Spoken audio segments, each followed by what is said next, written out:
All right, let's talk about the moment science takes off the lab coat and starts acting like the villain in a very stupid horror movie. Because when most people hear human experiment, they picture something clean. White walls, a clipboard, maybe some guy with glasses staring at a beaker like he just invented blue juice. What they usually do not picture is a prisoner freezing to death in a tank while a doctor writes stuff down. Or a man denied a cure for decades so officials can watch his body break apart. Or the CIA turning a safe house into a creepy little dungeon and drugging random people because apparently that counted as research. These were not accidents. They were funded, approved, and carried out by people who absolutely knew better. Some hid behind medicine. Some hid behind war. Some hid behind national security.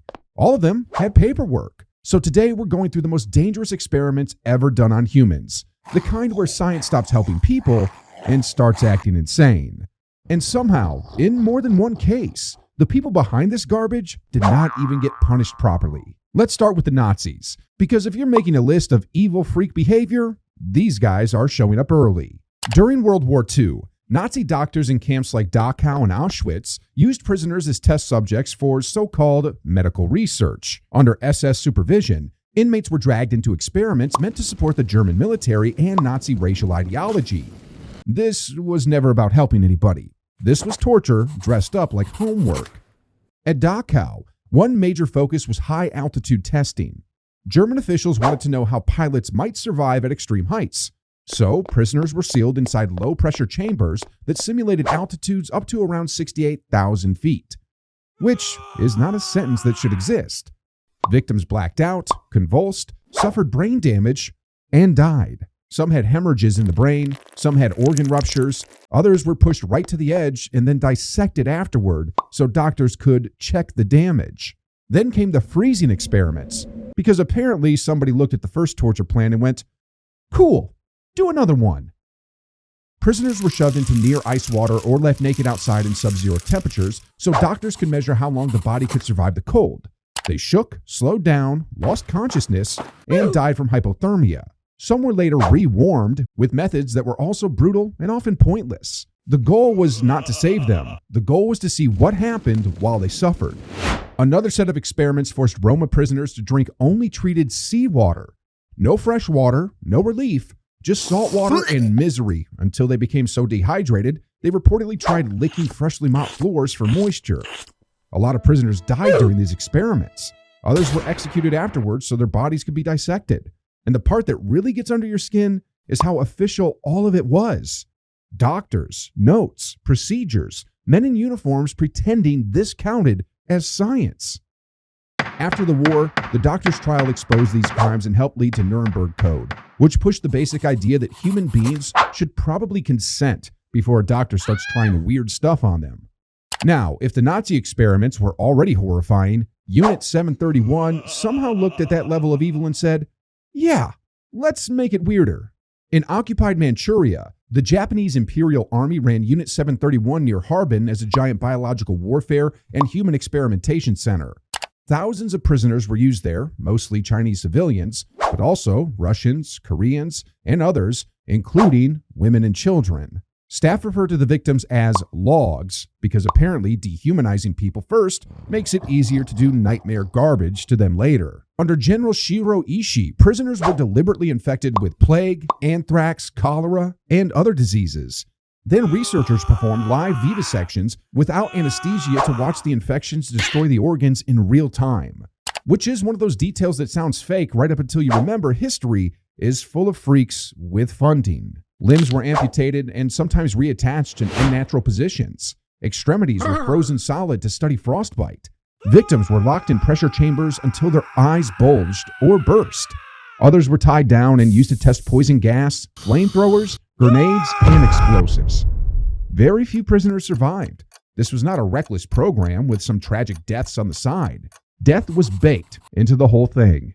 They were not trying to heal anybody. They were trying to see how much damage a human body could take before it quit. After Japan's defeat, many Unit 731 leaders avoided prosecution by handing over their data to the United States.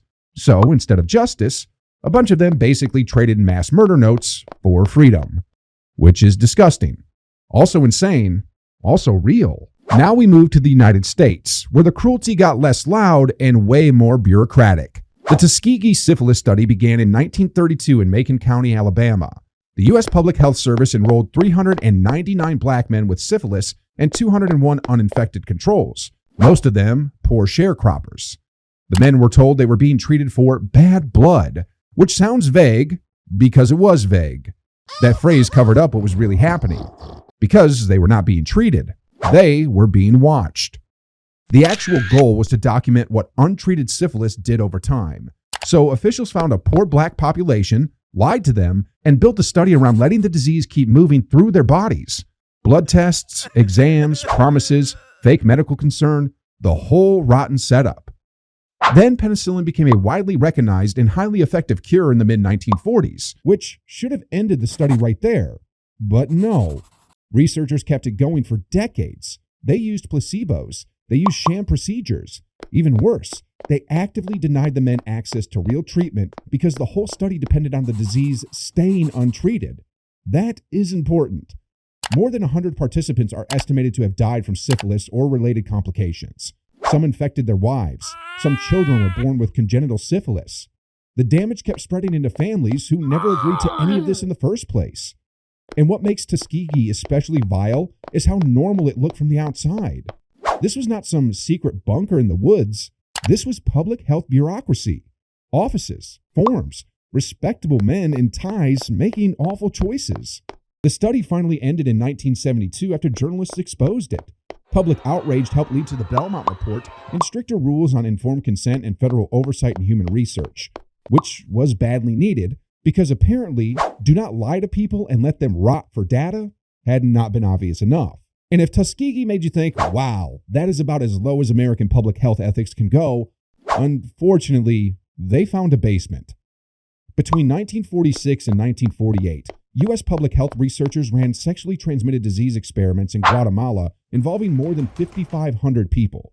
Prisoners, soldiers, sex workers, psychiatric patients, and children were all pulled into it without informed consent, which is a pretty impressive collection of vulnerable people if your goal is being completely evil. The work was led by John Cutler, who shows up here like the sequel villain nobody wanted back.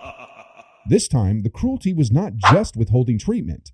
Researchers deliberately infected people with syphilis, gonorrhea, and chancroid. Sometimes they arranged sexual contact with sex workers. Other times they directly applied bacteria to abraded skin, to men's genitals and faces, and in some cases through spinal injections. Which, yeah, is deranged behavior. Roughly a quarter of the subjects were deliberately infected. Penicillin was provided unevenly. Records were sloppy. Some people got treated. Some maybe did. Some probably did not. So even by the standards of this already rotten experiment, the researchers were still a mess. The studies were never properly published and stayed hidden for decades until a historian found the archival documents. In 2010, the U.S. government formally apologized to Guatemala and acknowledged the experiments as a grave human rights abuse, which is true. Also a wildly restrained way of saying, we infected a bunch of people on purpose and hid it. And now we get to the Cold War, where things somehow become both more secret and more stupid. Project MKUltra was formally approved by the CIA in 1953 as a mind control program. Already a very bad start. The goal was to manipulate human thought and behavior using LSD and other drugs, hypnosis, electroshock, sensory deprivation, isolation, and a bunch of other methods that sound like somebody dumped a comic book villain into a government office. Some of these experiments ran through universities, hospitals, and prisons.